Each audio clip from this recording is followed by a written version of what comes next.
a long-term member of the Labor Party in South Australia, member for Norwood from 1953 to 1979, a former Attorney General, Treasurer, Minister for Housing, and a leader of the opposition, and of course Premier of South Australia from 1970 to 1979. I think that's probably enough of an introduction. I can't think of anybody more appropriate to speak to us on the topic tonight, the fight for one vote, one value in South Australia. I think rather amusing given what we've just been doing. Please make welcome our speaker for tonight, Mr. Dunstan.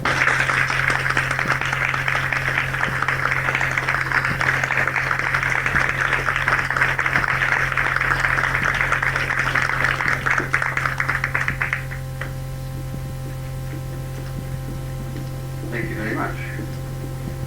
I was interested to observe the proceedings of the Society this evening. It's no wonder that Dr. Pike called this the paradise of dissent. The fight to establish the principle that each person in the community, by virtue of citizenship, should have an equal and effective say in the choice of a government, and thereby in the laws that govern him and their administration, with every other citizen, began at the earliest period of representative government in South Australia. The first legislature to have elected members had 16 members elected on a substantial property franchise from unequal electorates. Each voter was required to own freehold or leasehold property and to have paid all rates and taxes on it. Only males were enfranchised, and only 37% of the male population registered to vote. In addition to the 16 elected members, the governor nominated another 8. It was, of course, considered inappropriate to nominate persons who might be considered to represent the disfranchised majority. And this was the legislature which eventually decided on the Constitution. Its first attempt at a constitution brought forth a storm of protest, including a petition transmitted to London in favour of equal electorates and signed by 2,500 residents.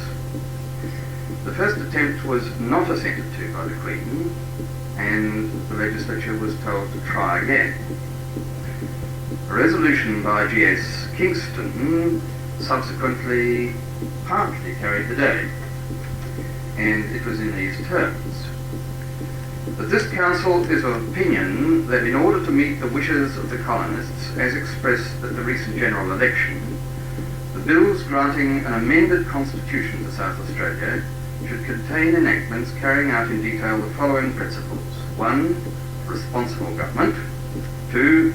The extension of the election franchise to every male 21 years of age, untainted by crime, who has been resident and registered 6 months in the district. The Parliament to consist of 2 chambers, both elective, the upper house to consist of 12 and the lower house of 36 members. The election to the upper house to be by all the electors of the colony voting in one district.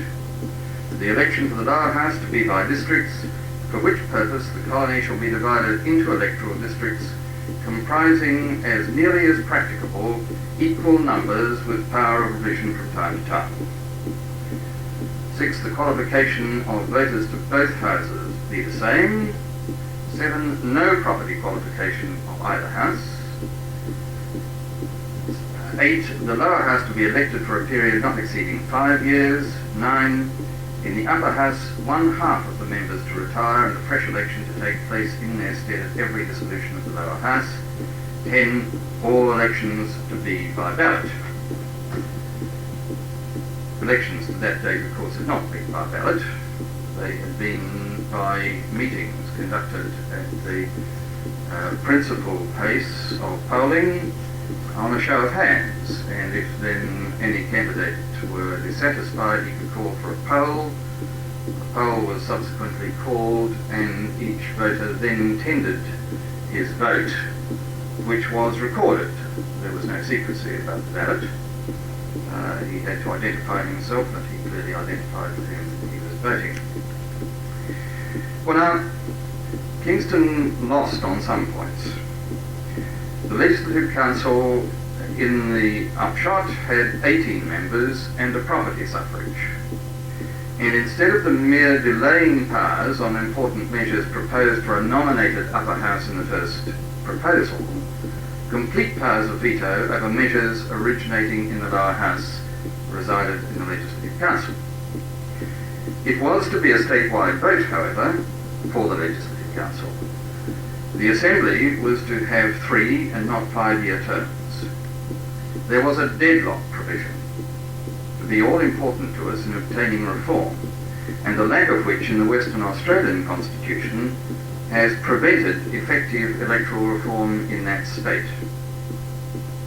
The deadlock provision was that if a measure passed the lower house, was rejected by the upper house, and then after an intervening election was repassed by the lower house in the same form and again rejected by the upper house, then the governor might call for extra members to be elected to the Legislative Council, or, on the advice of the government, to call a complete dissolution of the whole of both houses, which was quite significant in the case of the Legislative Council, because normally at an election only half of the members retired at one time.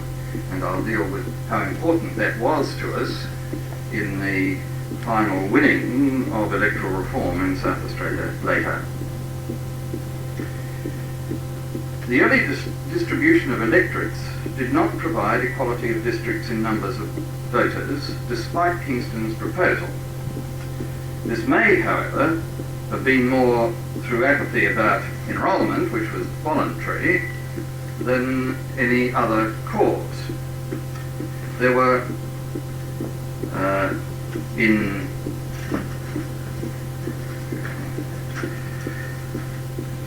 it does not appear to have been in the intention to discriminate against urban voters in the distribution. Large population concentrations were coped with in some instances by increasing the number of members elected for a district. A small country district had 1 member, and central Adelaide had 6, for example. Advantaging some country areas against towns became obvious in the 1861 redistribution, which had 18 seats with 2 members each. West Adelaide had 2,000 electors for 2 members, and Flinders 595, Victoria 931. The number of districts in Adelaide and the suburbs was at that time reduced. The 1872 redistribution, while it restored some 3-member and one member seats, North Adelaide surprisingly, also continued the trend, with a mean enrolment per member of 762 voters. West Adelaide had 1,689 voters for 2 members. The mining area of Wallaroo had 4,151 voters for 3 members, and Flinders 1,479 for 3 members. The 1882 redistribution really set the pattern of unfair weighting of country areas. There were 7 metropolitan districts electing 14 members with 20,446 voters. For the rest of the state, there were 38 members with 37,194 voters. Subsequent redistributions followed this pattern, though with the emergence of party interests in the 1890s, the provision of multiple member seats ranging from 2 to 5 members per seat to some extent disguised the unfairness of the distribution. In any seat of 3 or more members, at least 1 member representing the minority viewpoint was frequently elected. At the time of the election of the Hill Labor government in 1930, West Torrens had 2 members for 33,170 voters. Wooroora had 3 members for 10,562 voters. Newcastle 2 for 6,266. 16,000 to 3,000 is a remarkable degree of inequality. The 1938 redistribution was stated by the Premier, Sir Richard Butler, to be designed to keep Labour from office for 20 years. It kept them out for 33. It did so by a number of devices. First, it reduced the number of seats to 39. All of these became for single-member electorates. The minority voice would not be heard as previously. The electorates were provided 1/3, 13 seats, for metropolitan Adelaide, and 2/3, 26 seats, for the remainder of the state. By that time, nearly 60% of the state's voters lived in metropolitan Adelaide.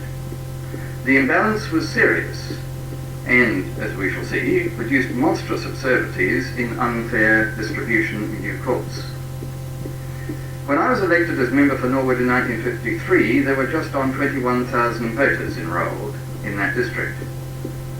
The argument most frequently used then to attempt to justify the imbalance of voters was that country people lacked the amenities and services available to city dwellers, and that because they were isolated and required the service of their members as agents, they needed to have more members to population in order to get that service. The nearest country district to mine was Gamaraka, the seat of the then Premier, Sir Thomas Playford. In the Adelaide Hills, it was so large and difficult to service you could drive across it from one side to the other, east-west or north-south, in 45 minutes. It contained just over 7,000 voters. Sir Thomas could see by 1953 that the metropolitan area was encroaching on so-called country areas, and therefore numbers of his members would be affected by the spread of the metropolitan area. So in 1954, a redistribution occurred which reenacted the 1938 operation. The metropolitan area was redefined and enlarged. 13 seats were provided to the enlarged population, by now well on the way to 70% of the state's people, and again 26 seats for the rest. This was designed successfully to negate the effect of Labour's piling up of substantial majorities of votes at subsequent elections. In the 1963 election, Sir Thomas found that he had left a new redistribution a bit late. The Labour Party, by virtue of a tactic which I will describe shortly, had managed to win 19 seats in the Parliament. The government had 80 seats, and there were two independents who had both said that they were independent and would not take office under any government, namely Mr. Stott and Mr. Quirk. Very shortly after the election, Mr. Quirk became Minister of Lands in the Playford government, and Mr. Stott became the Speaker and voted with them to maintain them in office for the rest of that term. Naturally enough, this situation disturbed Sir Thomas considerably, and he embarked upon a new distribution, but upon a new basis. There was very considerable criticism and public comment on the election result. Labour's 19 members represented 312,000 electors, and Playford's 18, 205,000 electors, and Labour at the election had an enormous plurality of votes. But realising that he was in grave danger of defeat, Playford moved to protect his gerrymander and introduced a measure to redistribute the seats, and this time the basis was not so much areas as interest. The rural interest was defined to include all the areas outside the city which voted Liberal. It excluded, for instance, quarrying, mining and forestry, ones where those interests predominated, but they were not part of the rural interest, and therefore they did not have a weighted vote in their favour. Although normally these could be considered rural and primary industries, their workers mostly voted for the Labour Party. The area of rural interest was given a heavily weighted voting advantage, and the rest of the state progressively further disadvantaged. But then there were problems for Sir Thomas about getting the measure passed. the Constitution required that a measure to alter the Constitution of the House should pass with the concurrence, those words are important, with the concurrence of the absolute majority of members of the House. An absolute majority was 20. He had 19 votes. By another section of the Constitution, the Speaker could vote only if the House was evenly divided on a question. Obviously, we could see that the House was not evenly divided by withdrawing one of our members from a division. If the vote was 19 to 18, the Speaker could not cast a vote and he wouldn't get his 20. But there was another danger. If Mr. Stott were to count the votes, say, and then say, I concur, and certify as Speaker that the bill had passed, they'd have no difficulty in having it passed by the Legislative Council. It could then be presented for assent by the Governor. There was precedent to say that the courts would not interfere in what was an internal form of proceeding of the Parliament, and might refuse to look behind the Speaker's certificate as to due form having been carried out. Moreover, the High Court of Australia in recent cases then had shown itself to be reluctant to grant injunctions to prevent a bill from being presented for assent, although the Privy Council in England had not been similarly reluctant. We were naturally enough very worried about this situation, and I went to New South Wales to take advice from J.D. Holmes, QC, later Mr. Justice Holmes, and he agreed that the dangers were real. While to do as it was suggested they might was obviously a breach of the Constitution, we yet might be without an effective remedy to prevent it. We had to have a plan to cover the contingencies. I prepared all the documents necessary for an immediate application for an injunction in the event of Mr. Stott's certifying the bill as having been passed, and drafts of the documents to take the case to the Privy Council if need be. But we also laid plans and drafted pamphlets ready to arrange rolling strikes, marches on Parliament House, civil disobedience campaigns, because by this time the Labour movement was determined that if Mr. Playford tried to pull a move such as this, the time had come literally to man the barricades. He was, of course, aware that this was happening. We don't know whether his courage failed him. In the event, the bill at the second reading had 19 votes to 18, and the Speaker announced that there not being an absolute majority in favour of the measure, the motion was negated.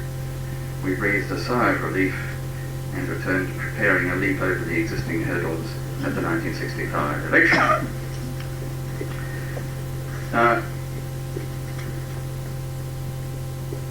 We developed a strategy to beat the electoral imbalance. I was much involved in the devising of the strategy. We would concentrate on winning seats in two areas: the marginals in the city, to the point of taking nearly all the metropolitan representation, and enough seats in the country to take us to majority by dint of selecting local candidates with strong personal local support and intensive campaigning of a kind at that time novel to the state. Once in office, we would tackle the Legislative Council. The Legislative Council was going to be the major obstacle to reform. It had been changed from the statewide voting first to 4 seats, 2 of them with weighted rural representation, and then 5 seats, also with 3 in the country and 2 in the city. Its representation was as unequally provided as was the Assembly's, and that could be judged from the fact that while Labour was clearly getting well in excess of 50% of the popular vote for the Assembly, it had 4 of the 20 legislative councillors. The franchise for the council had been altered and was now still property-based, but any householder renting a dwelling was qualified. Very few of the latter were enrolled, however, as we shall see. We had looked at our form of electoral reform and had taken note of the fact that Liberal Party had been able to use in country seats. A plea that by altering the plan to a one vote, one value system for 39 members, the country would have far fewer members than at that time, and that would mean that they would have less service in the Parliament. We therefore devised a plan on the basis of one vote, one value for a 56-seat Parliament in place of the 39. The Parliament had in the last century 54 members in the lower house at one period, and certainly it had had a much larger house until 1938. And by having 56 members, through having the seats on the edge of the metropolitan area being partly metropolitan and partly rural, we would be able to leave the country representation largely as it was, without any marked diminution in the service given to country areas.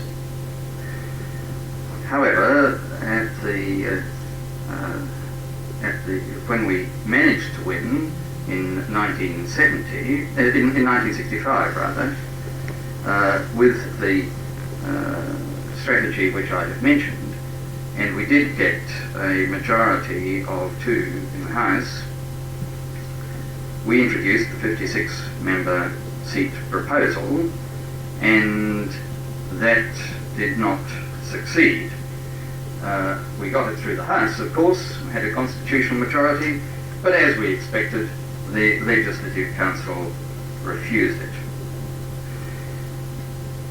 We had to turn our attention while in office immediately to the reform of the Legislative Council. And I believe that if we were ever to succeed in democratic reform, that was our first task.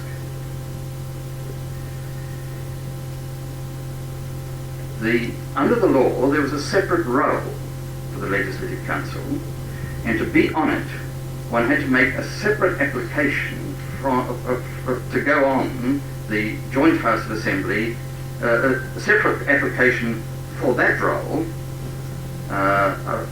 Otherwise, one simply went on a Joint House of Assembly and federal parliamentary role.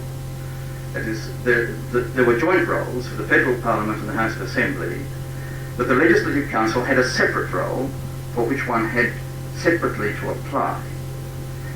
The qualifications were ownership of freehold property or registered leasehold, and there were very few of the latter, to be the inhabitant occupier of a dwelling house, or a returned ex-serviceman or ex-servicewoman, or the spouse of a qualified voter.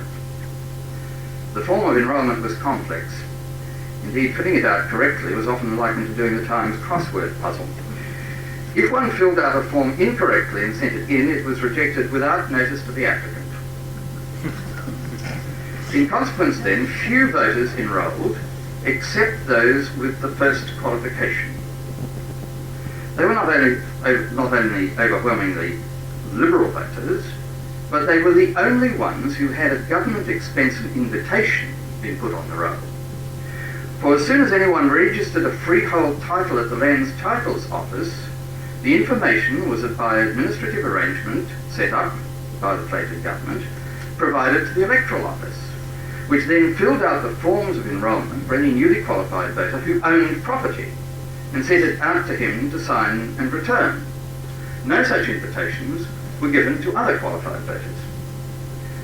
So I concerted several steps by which we would rectify the imbalance of enrolments. First, I agreed to the joint Commonwealth and House of Assembly rolls being computerised.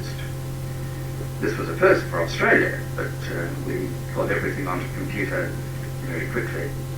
I then directed the Chief Electoral Officer to take a computer run of the new Assembly roll and of the Legislative Council roll, throwing out a list of apparently qualified voters for the upper house who were not enrolled to vote for it.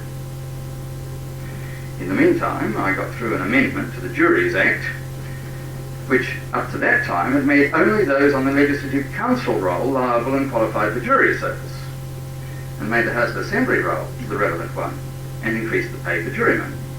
our opponents had often persuaded our followers not to go on the Legislative Council roll because of jury service liability. Then by regulation we altered the enrolment form for the Legislative Council roll, making it simple, had the forms of apparently qualified voters filled out, and sent out tens of thousands of invitations to go on the roll. Our opponents were furious and denounced the operation as a dastardly socialist plot. But the roll became much more balanced, and this was the first step in our succeeding to democratise their lair. We also, during the rest of that government, hammered away at the electoral reform theme, but at this stage it didn't have much bite with people.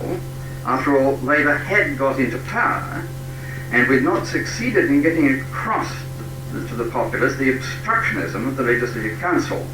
We took a survey, and it showed that only 6% of those interviewed even knew what it was. We then went to the election in 1968, by which time I had become Premier. And we, at that election, elected 19 members of the Labour Party. There were 19 members of the Liberal and Country League, and Mr. Stott. The Labour Party piled up again an enormous plurality of votes. It was quite clear that people very much wanted the Labour government to remain in power, but Mr. Stott voted with the opposition and turned us out, and Mr. Hall became Premier. Now, at the election, our policy of a 56-seat House had been put forward for the Labour Party. Mr. Hall's policy had been for a re-gerrymander with a careful weighting of country districts. Not quite as heavily as in the existing policy, but nevertheless very substantial. And he maintained that policy at the subsequent by-election for the seat of Millicent. At the election, we had won Millicent by one vote. And there was a petition to the Court of Disputed Returns which decided that there were a number of doubtful votes, and it overturned the election and ordered a new election. That was quite crucial to us. If the Liberal and Country League were to have won Millicent, they could have put their then plan into operation. And again, we would have faced an electoral distribution which it would have been difficult for us to overcome for another 20 years. Because by winning Millicent, they'd have had 20 votes on the floor of the House apart from Mr. Stott's. They'd have had their constitutional majority and could have put the redistribution through. The prospects in Millicent were not terribly heartening, and we had a very hefty campaign. I can remember I went to Millicent to see for myself, and after listening about heartening reports from the town, I said, "What's happening in the fishing ports?" And the locals looked rather uncertain and said they were getting round to that. And I was a bit horrified, so I drove off to each of the fishing ports in turn, and there was a fairly dismal story. In Little Carpenter's Rocks, I stood alone on the beach and waited for the wish fishermen to come in, and they came up the beach and caught sight of me and peered and said, "About time, you bastard, haven't sighted you for too long." And, well, I can tell you quite a few other stories. Well, all available troops were sent down to East Millicent and every nook and cranny of it, and in due season we won. The Hall plan would have provided that non-metropolitan voters would each have had twice the say in the future of the state the metropolitan voters had, and given the likely variation to give larger numbers of electorates to each seat which contained a major country town, would have effectively retained the gerrymander. At the Millicent by-election, we modified our electoral plan and put forward one which, because of what had happened during the election over our 56 member seat plan. In the seat of Murray, the day before the election, there were headlines and advertisements paid for by the Liberal Party in the Murray Valley Standard, which attacked the whole 56 seat proposal without there being time for us to reply, saying that it was going to deprive Murray of its representation and there would be an expensive increase in the number of seats and the like. We modified our proposal to a proposal to have 4 seats for every federal seat. The federal redistributions have to take place periodically with a tolerance of only 10%, and in consequence we could have fitted a one vote, one value system within that reasonably. However, that's not what finally occurred. After we had won Millicent, Mr. Hall was faced with a dilemma. He was sitting on a time bomb.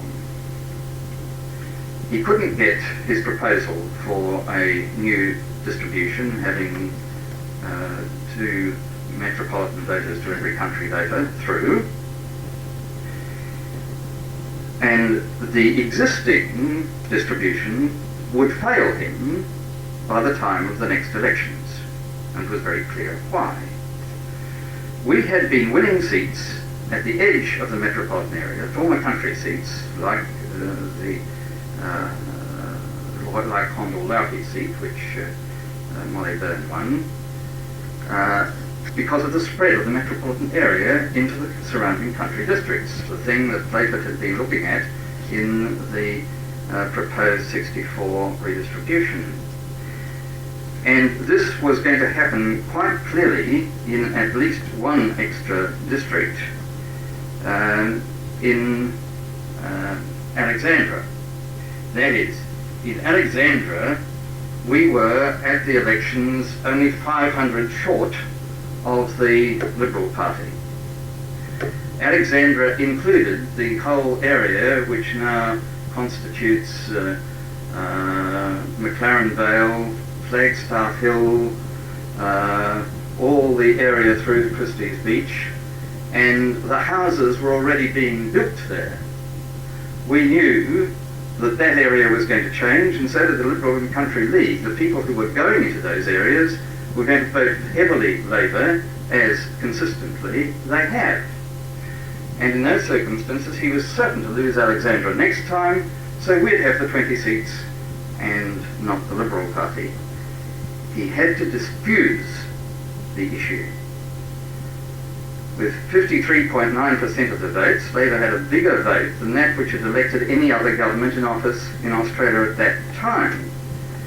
And all over Australia, even the most conservative journals had condemned the result in South Australia and reflected on the fact that the electoral imbalance was so great that one Labour member, Jack Jennings, the member for Enfield, represented in the Parliament more electors than the Premier, the Minister of Lands, Minister of Agriculture, and the Speaker combined.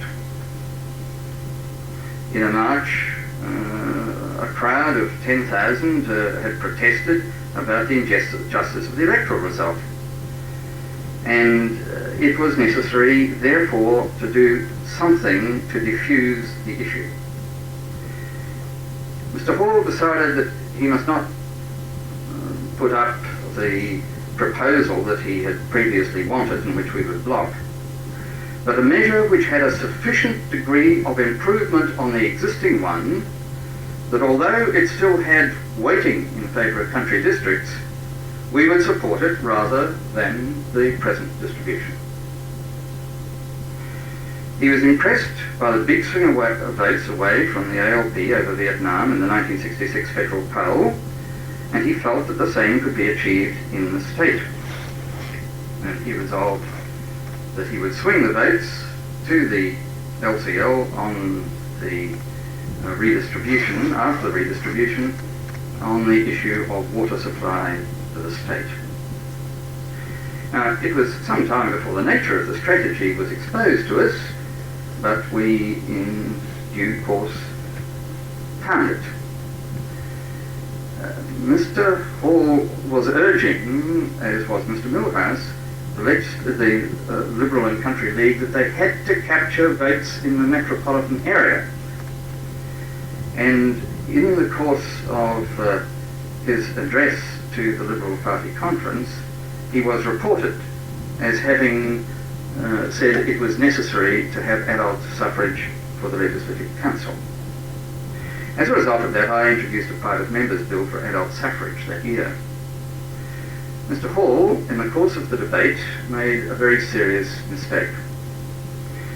Here Mr. Millhouse had made a habit of reading the rule book and platform of the Labour Party and trying to twit Labour members across the floor with quotations from it.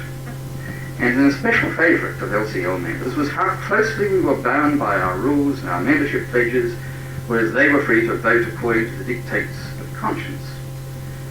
That was, of course, nonsense. Mr. Millhouse had been a sub rosa co-author of a pamphlet in the 1950s, put out by a group of young Liberals, roundly attacking the gerrymander and proclaiming the injustice of anything other than one vote, one value, and yet had voted for the plated re-gerrymander proposals in the House. But they believed their own propaganda about our being closely bound and unable to move from the strict adherence to party rule without holding a special party conference. Our platform bound us to support abolition of the upper house and, pending abolition, compulsory enrolment and voting for it. When Mr. Hall rose to reply in the debate, he threw out a challenge to me which he believed would contain conditions impossible for me and the Labour Party to accept, thereby removing pressure from himself about his reported support within his party for adult suffrage. He said he would support our bill for adult suffrage if we would support measures entrenching voluntary enrolment and voting for the council, and that it could not be abolished except by referendum of the people. I immediately said, well, we'll accept that. And he was caught. He did not realise that with adult suffrage, there would be a common role with that for the Assembly and the Federal Parliament. As it was, enrolment for the Assembly was not compulsory, but as it took place on the same form as enrolment for the Federal Parliament, which was compulsory, that made no difference. And since electors of the House of Assembly, once enrolled, were compelled to go to the poll to vote, voluntary voting for the Legislative Council was irrelevant. The voter would have to go to the poll and would be handed his council ballot paper along with his Assembly one. It would only have been in council by-elections that voluntary provision would have had an effect, and they were so rare it was of small moment as compared with getting adult suffrage. Moreover, the provision for a referendum did not breach our policy for ultimate abolition. It merely altered the way of doing it. Labour members were not confronted with the difficulties he thought he had devised for us, and pandemonium broke out on the Liberal benches. Angry exchanges occurred. Mr. Hall realised the mistake that he was committed publicly. A storm broke around his ears in the LCL, and he appealed to some senior journalists for help in their newspapers. And eventually, at the third reading, Hall carried 9 of his colleagues with him in the Assembly to support the measure. When it reached the Legislative Council, however, Mr. de Garis, the LCL leader in that chamber, bitterly attacked the bill and had all his party led solidly to adjourn it on 9 successive private members' days so that it could not be further dealt with and lapsed at the end of the session. Rifts in the LCL government became obvious from this time on, and Mr. Hall's strategy about electoral reform anything but widely popular in his own party. The electoral distribution proposals were contained in a bill to instruct a commission to draw up new electoral boundaries for a 47-seat House in place of the existing 39. There were to be 28 seats in an enlarged metropolitan area and 19 in the rest of the state.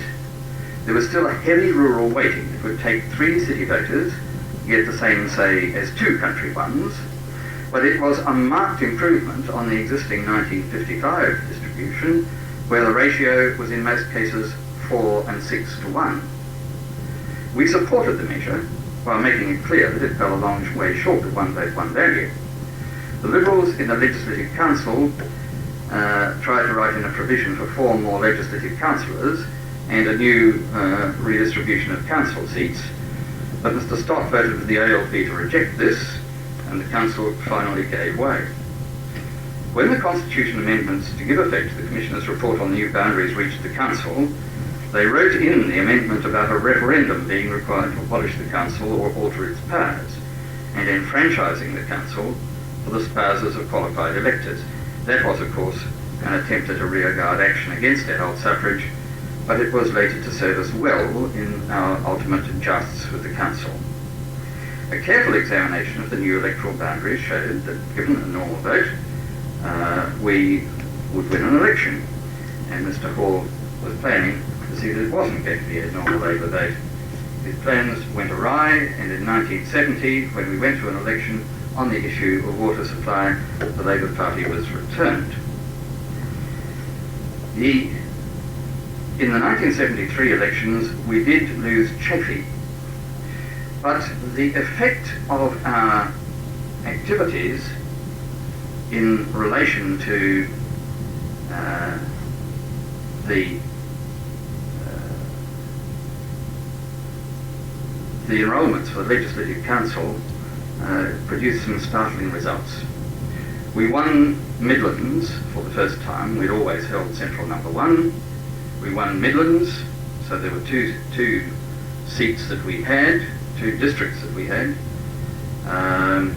And in Northern, the Labour vote was 38,361 to the Liberals 41,705. And in Central number 2, the other metropolitan seat, Labour was 20,568 to the Liberals 22,765. We set out then to tackle them as quickly as we could. We passed a measure, of course, in between 70 and 73 for adult suffrage through the Assembly, and it was again rejected by the Council, and we repeated the exercise in the same Parliament. So we had, between 70 and 73, we set up the basis of working the deadlock provisions. Now, there'd only been one attempt previously made in South Australia at working the deadlock provisions, and that was by John Berrin in the Labor government.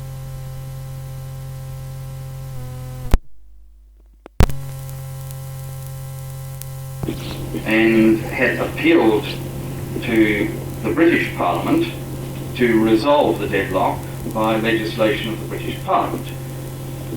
They didn't deny that they could pass legislation which would break the deadlock, but they said there are deadlock provisions and you must work them before we consider anything further. So Mr. Berrin went to an election and lost, so he wasn't able to work the deadlock provisions. In 1973 we won, having lost Chaffey, but still with a substantial majority, and we were in a position to work the deadlock provisions. We were determined then to see to it that we were in a position at the earliest possible moment to challenge them on that issue. And as a result, we set out to bring the rolls finally up to date in the 2 districts which we had narrowly lost, Northern and Central number 2.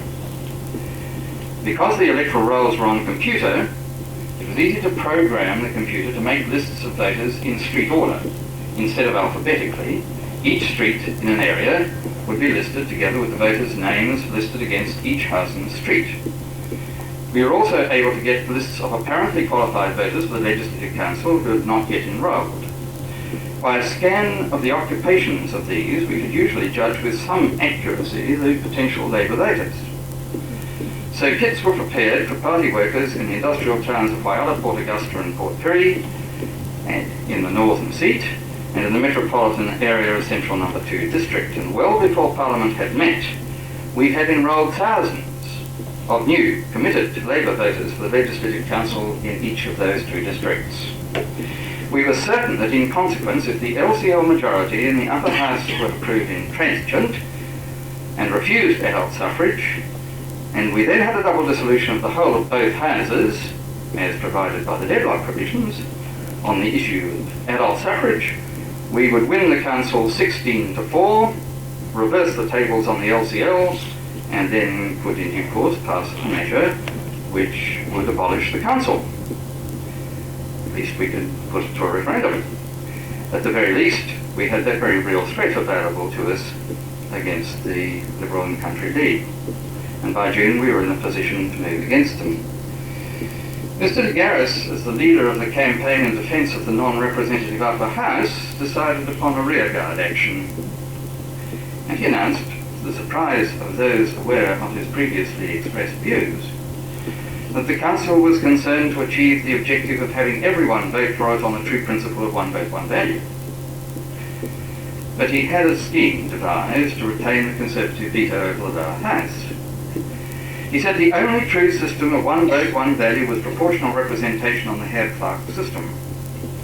Under such a system, given voting patterns in the state, almost certainly each election for half of the Legislative Council would result in 5 ALP and 5 LCL members being elected. Although the ALP would have a substantial plurality of votes, a proportional representation system of this kind tends to minimise differences between majorities and minorities. With the resultant House in due course split 10 ALP and 10 LCL, and the requirement the ALP in government find a president from its own ranks with only a casting vote when the House was evenly divided, the LCL would have a majority on the floor to exercise a power of veto for all time. This was a careful plan to maintain a Conservative minority control, presented under the disarming disguise of a conversion to democracy as dramatic as if it had been on the road to Damascus. I personally had been in favour of proportional representation in the statewide vote of the upper house, but Hugh Hudson and Jeff Berger, who worked together in preparing our detailed analyses for electoral purposes, had insisted that it would be sure to produce deadlocked or Conservative-dominated upper houses, or so great a danger of them that we must have this system giving sufficient seats to the party with a majority of votes that it could get its legislation through. Then Hugh Hudson came up with a scheme which would work. Since in Europe most countries having introduced PR systems have had to modify them because of their tendencies to minimise majorities and put a premium on splinter groups, often producing, as in Italy today, a series of electoral impasses, we too should modify the PR system to eliminate those not making half a quota. 4.2% of the vote. In Germany it's 5%. Voting would be on an optional preference basis. A voter could indicate preferences to other groups if he wished, but need not do more than vote for one. And the voting would be on a party list system, so that between 5% and 10% of Labour voters who in the Senate voted informally, when they had to number a ballot paper from 1 to 50, could now be sure of a formal vote by simply putting a 1 beside the group they wanted. In addition, we would add 2 members to the upper house, so that each election there would be 11 members elected and not 10, and we would alter the constitution to give the president a deliberate instead of just a casting vote. So 2 bills were introduced, one for adult suffrage, in the same form as that rejected in the previous parliament, and so able to be the basis of a double dissolution if refused again, and one for proportional representation on the party list system, with a statewide electorate, an increase in the members to 22, and a deliberate vote for the president. The measures passed through the House of Assembly, but Mr. de Garis fought a rearguard action in the upper house, trying seriously to amend the PR bill and refusing to pass adult suffrage until the other measure had been dealt with. I decided it was time to new pressure on the Legislative Council. Mr. de Garis was not negotiating from strength. It was not only the threat of our beating them hollow at an election in the Legislative on the adult suffrage question, but some members of the upper house on the other side needed a little further time to qualify for parliamentary superannuation. and the thought of being suddenly back on the hustings with every prospect of imminent political doom was singularly unattractive. I put on a grand turn to the media to start getting the fight onto the front pages, and I was afterwards criticised by some people in the ALP for having been over-dramatic. I replied that if anything I'd been moderate. What I did was necessary to win the war. And we went into conference of managers of the two houses, since the Legislative Council had made amendments to the PR bill which were designed to wreck the measure. I had documents prepared recommending a double dissolution to the Governor, and I let these be seen in my day during the conference. We emerged with victory. Adult suffrage passed, and the party list optional preference PR statewide. The only amendments we conceded to the Liberal and Country League were that while enrolment was compulsory, voting was not, because it would be on the same roll at the same time as a compulsory House of Assembly vote. That really meant nothing, and the votes below half a quota would have a single preference counted. After we had achieved that, the first and most important reform to tackle was the distribution to the seats of the House of Assembly. The Labour Party had fought all of its existence for a just system of electing members of the lower house, for there governments were made or unmade. And we introduced a bill which set up an independent electoral commission whose members were prescribed by their officers and who could not from their nature be tampered with by any government. They were required to divide the state into 47 electoral districts containing equal numbers of voters with a 10% marginal tolerance, and their decision was to become law upon publication and without intervention by Parliament or government. Periodic redivisions were required. These clauses were entrenched in the Constitution, that is, they could not be altered merely by Parliament itself, but must be approved by a referendum of all voters. The Liberal movement members supported the bill, and the Liberals tried to write in amendments which were frankly absurd, to give the Commission the impossible task of ensuring the redistribution would ensure that a government always had more than 50% of the votes. The Electoral Commission, of course, has no way of ensuring that future patterns of voting would follow past ones, and it could have done no such thing. The measure passed both houses. It was a great victory for the cause of electoral justice, not only in South Australia, but everywhere. Our opponents were naturally horrified at the success of the measure, which would deprive them of a special weighting of votes in favour of those areas which normally voted for them, and disadvantage the majority of citizens. So, having failed in Parliament, an appeal was brought, in the name of a private person, to the Supreme Court to challenge the measure. It went from the Supreme Court eventually to the Privy Council, which threw it out with very little consideration of the arguments, which they gave very short shrift to. So eventually the day came when we could have an election on the basis of one vote, one value for both houses of the Parliament. And the moment that we could do that, we went to an election, and in 1977 were returned. I have only two postscripts to that. The suggestion was made that somehow or other this redistribution was unfair to the Liberal Party. I can only reflect that when my successor as Premier of the state decided, somewhat to my surprise, to go to an election in 1979, the Liberal Party clearly won a majority of votes and won the government, as they could do under a perfectly just electoral system. There is, however, something that has altered the system which is of worry now, and that is by extending the life of Parliament, the provisions for periodic redistributions has been altered. Because the redistributions relate to the number of elections. And in consequence, the electorates are now, in numbers of cases, out of kilter, and it is necessary to hold a referendum to allow the government to proceed to a redistribution, to instruct the commissioners to proceed to a redistribution ahead of time. That, however, I think is a minor hiccup in the whole process. What we have done is to be able to enshrine in South Australia a constitution which our opponents, I may say, subsequently appeared in the video in the Constitutional Museum, which was one of my little initiatives which they bitterly attacked. But they appeared in the video at the museum saying, now South Australia has a fully democratic constitution, with which I fully agree.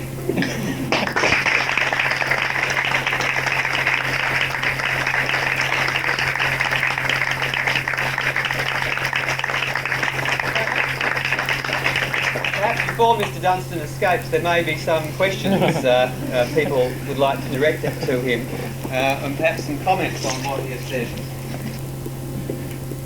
There's always a problem statistically.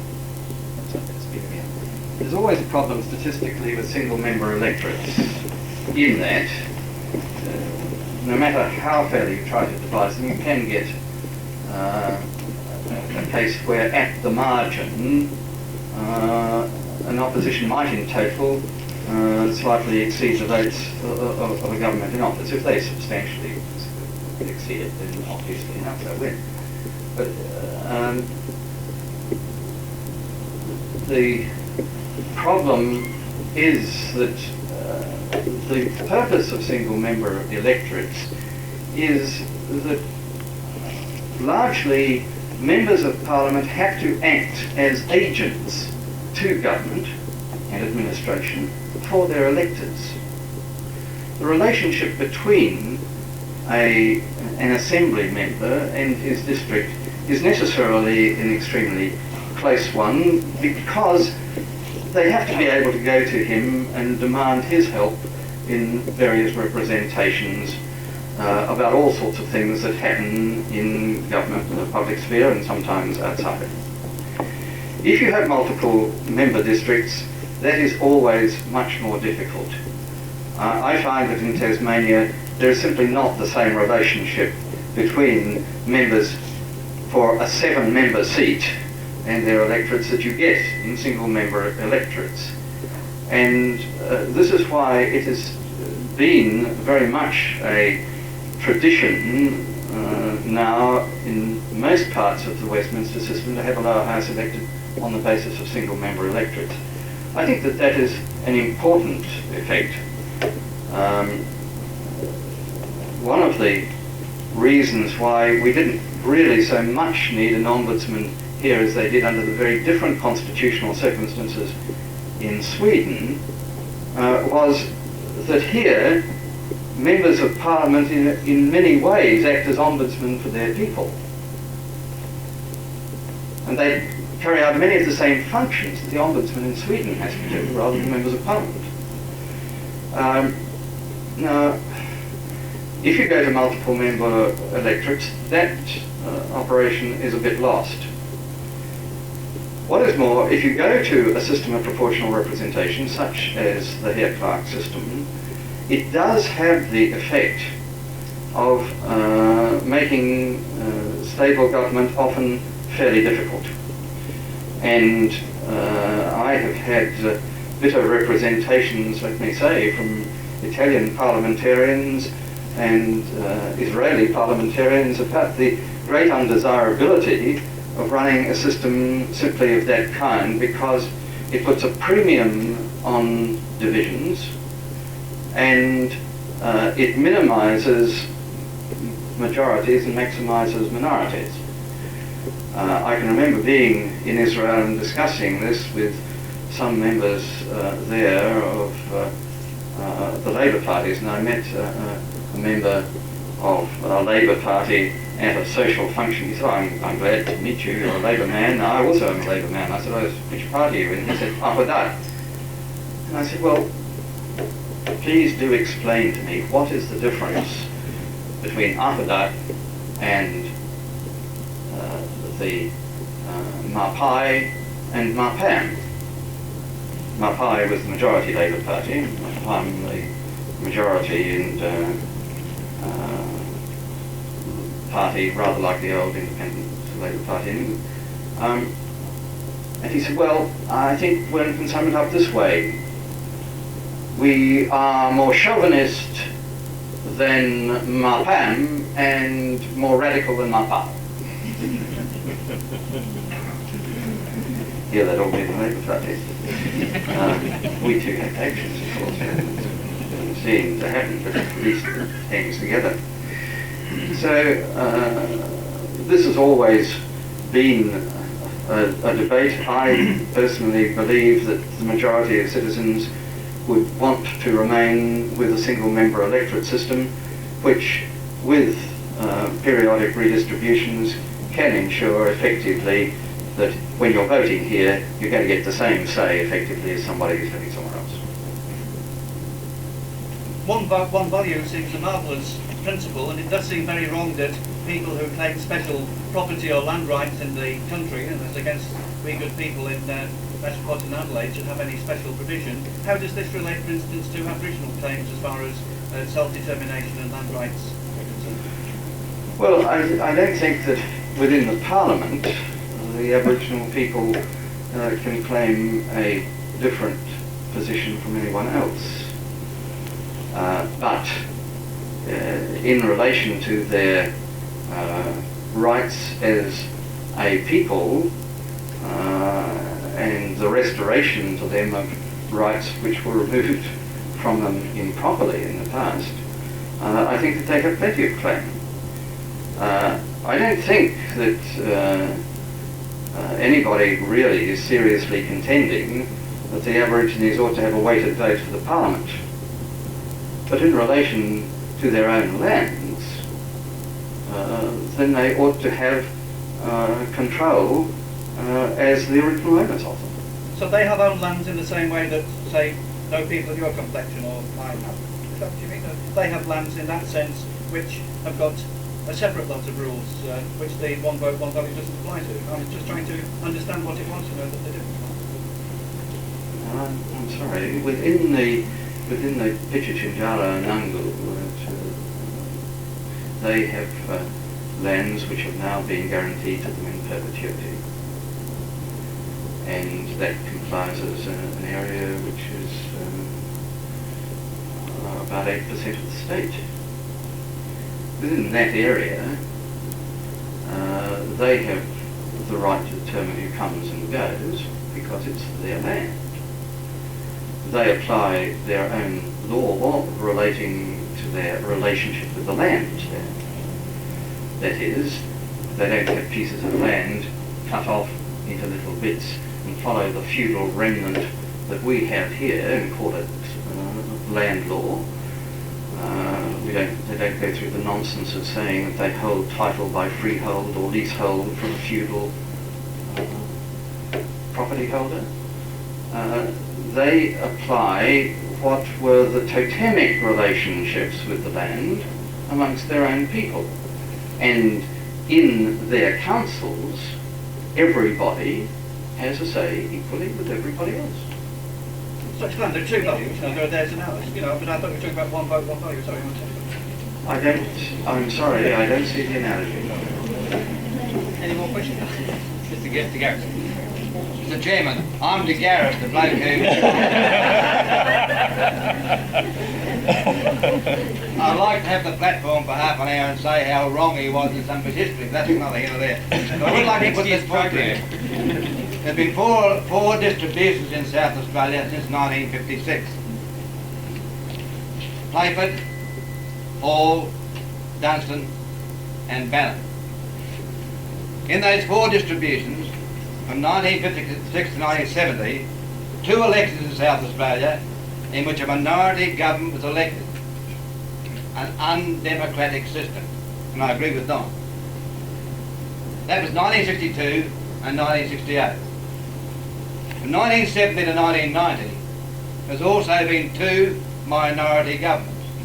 Now, I'll quote Dr. Colin Hughes, who is the Commonwealth Electoral Commissioner, completely independent.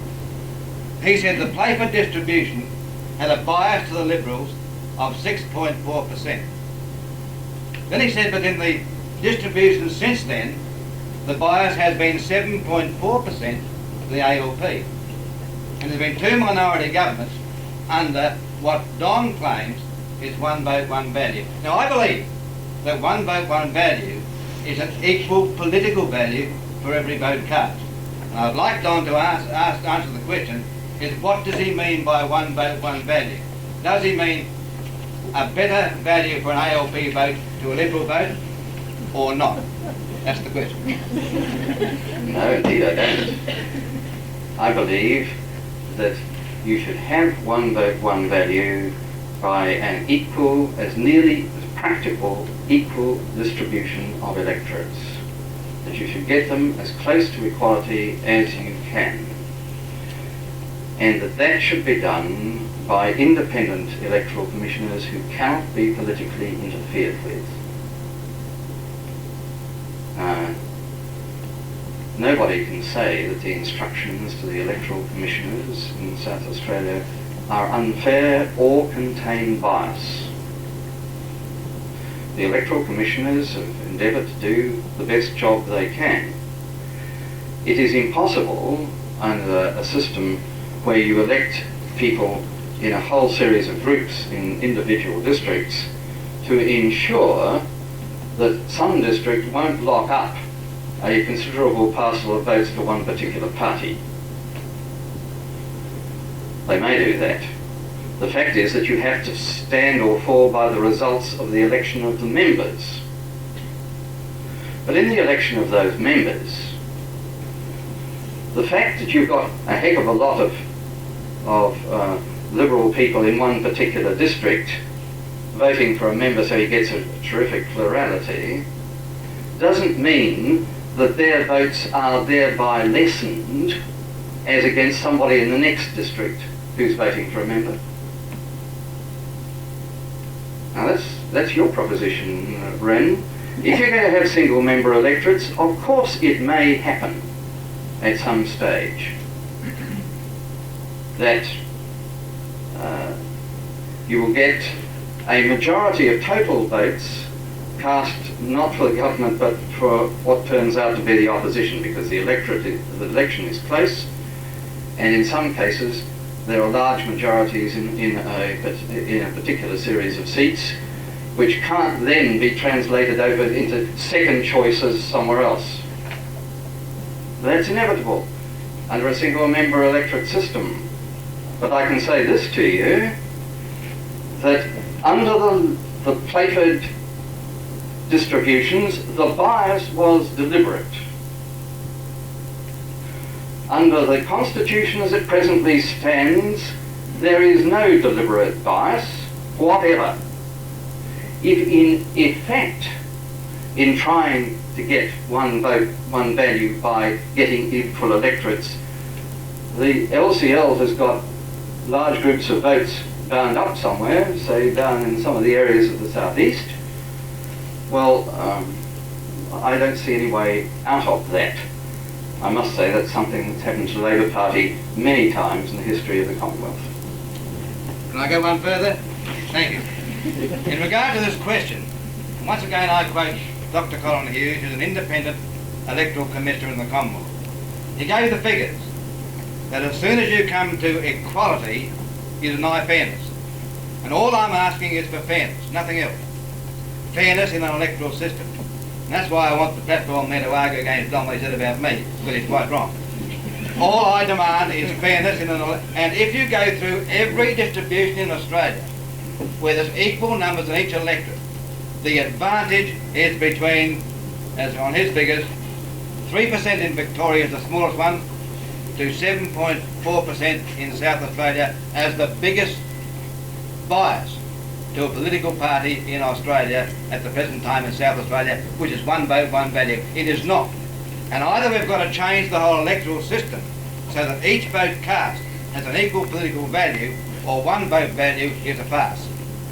I'm not sure if that was a question or a speech. I think we may have our annual general meeting speaker for 1991. Are there any other questions?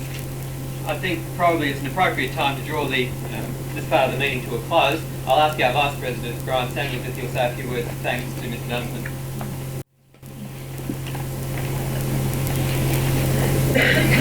Well, Don Dunstan has dealt with a very difficult and complex subject, well as you would expect, given his central role in bringing about one right, one bad in the state. Politics, particularly so soon after an election campaign in which the media seem to play more and more centre stage, is perhaps a difficult subject to deal with. For those of you who haven't done much reading recently, could I suggest that although a great many books on politics are very dreary reading and almost as bad as a media-dominated election campaign, that in South Australia we're fortunate in having some very lively reading.